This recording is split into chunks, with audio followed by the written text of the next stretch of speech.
domaine des dieux, pays de l'Iac, début Edrinios. Les nuits qui avaient suivi son retour au domaine, Kémia avait eu beaucoup de mal à dormir. Le sort de Nadia la préoccupait et de fréquents cauchemars la réveillaient, transpirante et paniquée. Cette nuit-là, ses songes prirent une tournure inattendue. Après avoir divagué dans des scènes effrayantes, son esprit fut soudain transporté dans une chambre, aux tentures rouges et aux moulures dorées. Elle était étendue sur un lit dont elle sentait le velours du drapé glisser sous ses doigts. Se levant, elle constata que ses mouvements étaient entravés par la lourde robe noire qu'elle portait. C'était une robe en cloche, qui rehaussait la poitrine et dont le bustier était agrémenté de fines perles opalines. Alors qu'elle levait les mains, celles-ci se recouvrirent de gants qui remontèrent jusqu'à ses coudes. Autour de ses poignets se refermèrent des bracelets nacrés. Touchant son visage, elle s'aperçut qu'un masque en soie noire le recouvrait. Déconcertée, elle marcha jusqu'au miroir en pied qui se tenait dans un coin de la pièce. Là, elle observa longuement son image, partagée entre l'orgueil de se trouver belle et l'effroi de rencontrer une part inconnue d'elle-même. Attirée par des rires et la musique d'instruments à cordes qui se faisaient entendre par la porte entr'ouverte, elle sortit de la chambre et elle suivit un long couloir baigné par la lumière d'une multitude de bougies. Guidée par le bruit, elle se retrouva en haut d'un vaste escalier. Elle le reconnut. C'était celui du manoir Bellet. Dans cette demeure qu'elle avait autrefois visitée, sombre, austère et déserte, l'esprit était ce soir à la fête et à la mascarade. En bas, évoluaient des dizaines de convives parés de masques qui discutaient joyeusement, un verre de bulle pétillante dans une main. La plupart des hommes avaient revêtu un uniforme d'apparat et les élégantes portaient des robes empire ainsi que des coiffures hérissées de plumes qui leur donnaient un air de tourterelle. Ayant descendu les marches, Kémia pénétra dans la salle où elle avait si souvent partagé des passes d'escrime avec Gemma, l'hôte du manoir. Ce soir, c'était la salle de bal. Elle rayonnait de la lumière des flambeaux que les miroirs disposés contre le mur en face des fenêtres ouvertes projetaient dans la nuit.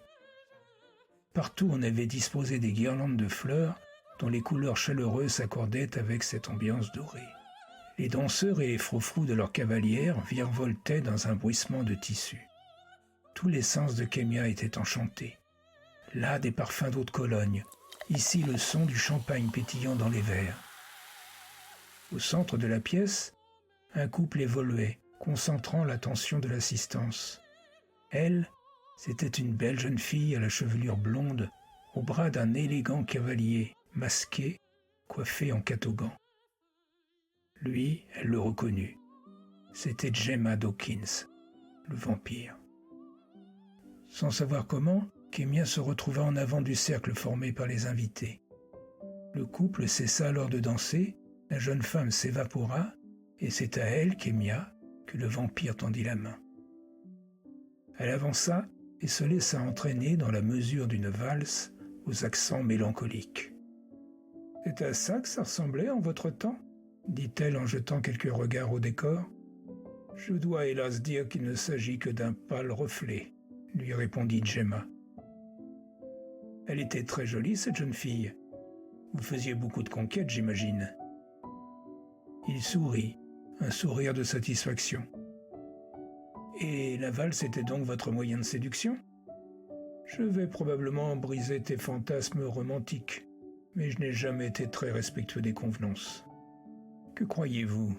N'ai jamais cru au prince charmant ? Et c'est pas le titre que je vous aurais donné. » Subitement, tandis qu'ils dansaient, les invités, les musiciens, les décorations, le faste, tout s'évanouit dans un souffle. Leurs masques aussi s'envolèrent. Gemma et Kémia restèrent seuls, dans la salle désormais vide mais toujours baignée de lumière, et ils continuèrent de valser au son d'une musique que plus personne ne jouait. « Ça change de nos duels », crut devoir souligner Kémia. « Je dois reconnaître qu'ils m'ont manqué depuis ton départ, que tu m'as manqué. » Cet aveu suscita chez Kémia une brusque sensation de chaleur au niveau des joues. Il lui sembla même que son cœur s'était arrêté un instant. « Sais-tu qu'il n'est pas facile d'investir tes rêves ?» poursuivit-il sans lui laisser le temps de répondre. « C'est un reproche ? Et que tu as un don pour les cauchemars, les miens font pâle figure à côté de tes hantises. Comment pouvez-vous le savoir ? Les vampires ont bien des pouvoirs, et l'un des miens est de pénétrer dans les rêves et de les influencer. Lorsque j'entre dans les tiens, j'accède également à toute ta mémoire. » Et il poursuivit sur un ton énigmatique en baissant la voix. « Surtout quand je suis tout près. »« Vous êtes dans ma chambre ?» réalisa-t-elle alors. En effet, il ne put achever sa phrase. Kémia se redressa éveillée dans son lit comme on sort d'un cauchemar.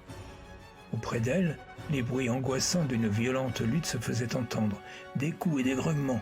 À un moment, quelqu'un fut projeté contre le mur, allant faire trembler. Soudain, un éclair bleu jaillit de la serrure et la porte s'ouvrit dans un brusque fracas de bois. Yvonne Warrock pénétra dans la chambre, un long bâton noueux en main, l'embout projetant une aveuglante lumière. Kémia découvrit alors ce qui se passait. Ceux qui se battaient, c'étaient deux vampires. Gemma et son frère, Jeff. Terrifiés par la lumière, les vampires se réfugièrent dans le coin le plus sombre de la pièce. Hook apparut derrière le magicien, armé d'une longue épée. « Par tous les dieux, que se passe-t-il » s'écria Yvonne Warrock. Il tenait son bâton en position offensive. Il fallut la main de Hook sur son épaule pour qu'il baisse les bras.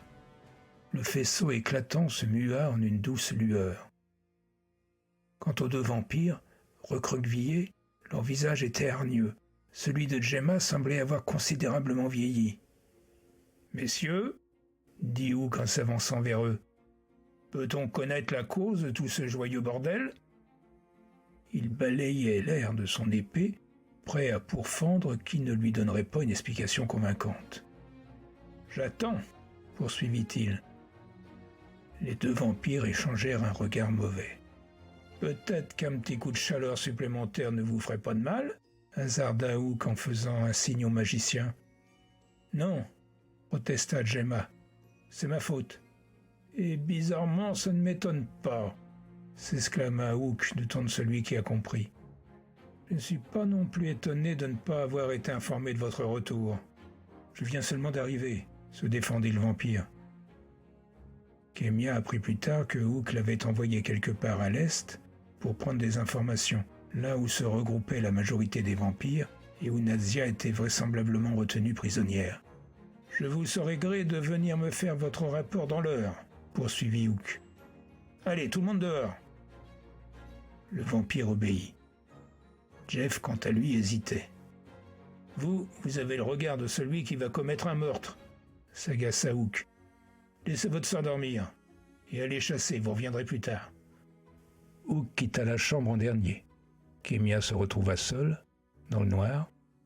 Elle allait se recoucher lorsqu'une fouille d'eau apparut.